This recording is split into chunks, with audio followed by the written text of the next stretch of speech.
Okay, notes over chapter 12 for the test. Let's start off with the 17th Amendment that required that the senators be directly elected by the people. Before that, they were elected by the state legislature. Now, the Senate has the power to approve treaties, appointments, to try impeachment. If there's a vacancy in the Senate, the governor can replace them. Now, in the House, their responsibilities are all the money bills start in the House, impeachment. They'll break presidential ties. If there's a vacancy there, there must be an election. Now, what's in red you see is not in your notes. I can't put that in there, so you can add that to the side if you want to. Houses have 335 members, and the Senate has 100. Gerrymandering is when the state legislature, who can draw the borders, decide to draw the lines to keep their party in power. And like we said, the state legislature will draw those lines every 10 years. It was stopped by the Supreme Court case Westbury versus Sanders. And now all the districts must be equal in size, and that's called one man, one vote decision. Okay, let's go on down here a little bit. Incumbency. And the incumbent is someone who has a job and now is running again in the Congress. And he is elected by 90% of the people who are incumbent are elected in the House and 60% in the Senate. You won't have to know these figures or these numbers. And they are elected by that much because of casework where they help the people in their own state or their own district do a lot of things. And pork barrel, which means that they get money for their district or their state to build a factory or to build roads and so on. Fracking is another thing that the federal government will pay for the mailing of all the people working for the government, so now all that's free. And if you're running against someone, then of course you're going to have to pay for that yourself. Also pay for the travel. Now, every 10 years, we must count the people in the United States because, of course, as we know, the representation in the House is based on population. So we must count everybody every 10 years. And let's go on down. The House Rules Committee is only in the House, not in the Senate. It determines how a bill is going to be debated. Can you amend it? Can you not amend it? Can you have points of order and so on? Now the Senate is less disciplined than the House and less centered, so that each senator has a little bit more power than a representative. Of course, big reason is because there's not as many of them. We know what a filibuster is. You're trying to stop or slow down a bill, and in the Senate you can stand and talk as long as you want to. Now in the House there's a time limit, so you can't do that in the House, but you can do that in the Senate. Filibuster can stop by a closer vote, but it takes more than a majority. So that means your own party will have to vote against you, and that very rarely ever happens. A quorum call is when you're in a filibuster and all of a sudden you see there's not very many people there, so you can call a quorum call, gives you a little time. Okay, Speaker of the House is the only office in Congress that is listed in the Constitution. Of course, the Vice President is the President of the Senate, but that's not, he's a member of the executive branch. And he is thought to be the most powerful person in Congress, powerful leader in Congress. Of course, the committee, the Ways and Means chairman is also very powerful as far as passing the budget. Okay, the Constitution makes the Vice President the leader of the Senate, but we all know that he has denied that job since almost the very beginning. Now, the committees are called the workhorse of Congress because they're the ones who go through all the bills and kind of cut them down to a number that can actually be voted on. There's a lot of different types of committees. Standing committees is permanent. They're there every year. Education committee would be an example. Joint committee is when the House and the Senate get together. The Commerce Committee is a good example of that. And select committees are committees that are created for a short period of time for a specific purpose, and then as soon as that's over with, then they're done away with. All right. Commerce Committee is when the House and Senate cannot pass the same bill. There's something different. It can go to the Commerce Committee where you have the same number of House and senators, and their job is to kind of come up with a compromise. Legislative oversight. It's their job to monitor the executive branch and making sure that they're following the instructions or following the law. Also the court system, everything else. Now, the chairman of all these committees are very important, and there are two basic ways they're selected. They must be a member of the majority party, and they use what is called the seniority system, and that means that the person who's been on that committee the longest will be the chairman. Excuse me. The chairman usually come from what is called a safe district or a safe state, meaning they're from a state or district that are going to elect them every year, no matter what. Okay, let's see what this says.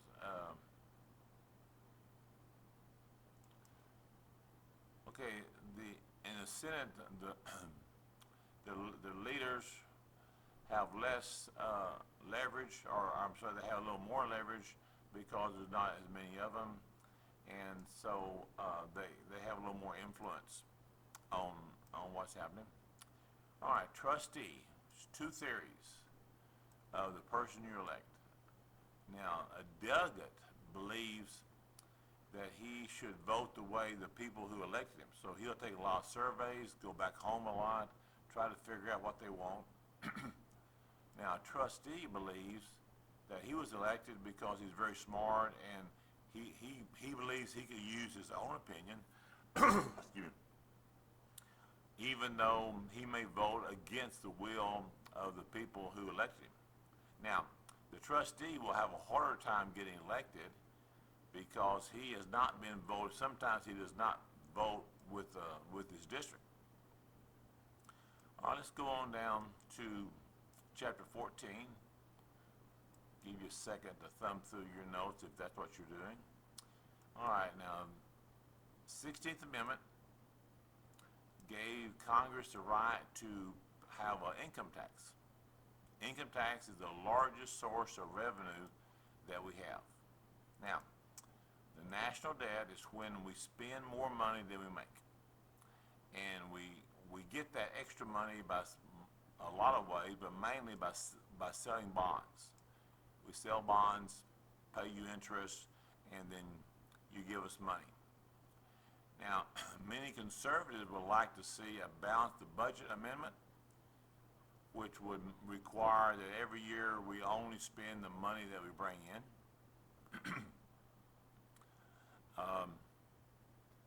Tax expenditures are what we call tax loopholes. Not everyone pays the same amount of taxes. Churches pay very little taxes. If you have children in college or if you own your own house, you pay less taxes. If you hire minorities, you have a chance to pay less taxes and so on. Okay, military industrial complex. That's when the military would like a new weapon. The company who's going to build that weapon, of course, makes a lot of money, so they would like to see it. So those two get together and try to influence Congress, and most of the time that works. Okay, Social Security. is the largest cost that we have in our budget. It's money that have promised, so we're not going to break that promise, so we can't spend that money someplace else. In 1965, Medicare was added to the Social Security system to help the older Americans. Now, this is a indicator on how much money that we need to set aside for next year is to look at last year's budget and add a little bit to it. Now, Social Security is called an uncontrollable expenditure because we have no control over it. We promised that, and that's what it is. Entitlements are about the same thing, except they're a little more specific. Entitlements is uncontrollable money that we have promised to pay X amount of dollars to X amount of people, and those are entitlements. And every bill that needs money must have a way to pay for it. So each house must pass a way to pay for the bill, and this is called the power of the purse. Ways and Means Committee, that is the committee who decides who gets their project paid for. And in the Senate Finance Committee is the one who determines the same thing, who gets the money. Because all the money bills must start in the House, the Ways and Means Committee is called the most important committee in Congress. Now, the Office of Management and Budget helps the President make the budget. And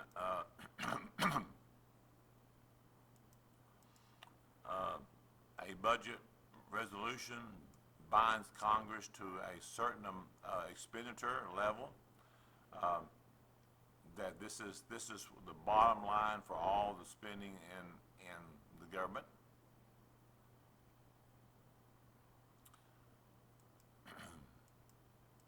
Okay, and let's see. Now, a appropriation bill must be passed by both houses of Congress. We talked about that earlier. The Graham bill in 1987 put a top on how much money we can borrow. But sad to say, we have raised that top every year. The plan was by 1993 we have balanced our budget, but of course, you know, that's not going to happen. Okay. At the very end of it, remember we said that the most missed, we're going to have questions over the last test, and these are the most missed questions. The Maryland case set up implied powers. It said that the state cannot tax a federal building. It showed that the federal government is stronger than the states. Fellow's paper number 10 was written to support the ratification of the Constitution.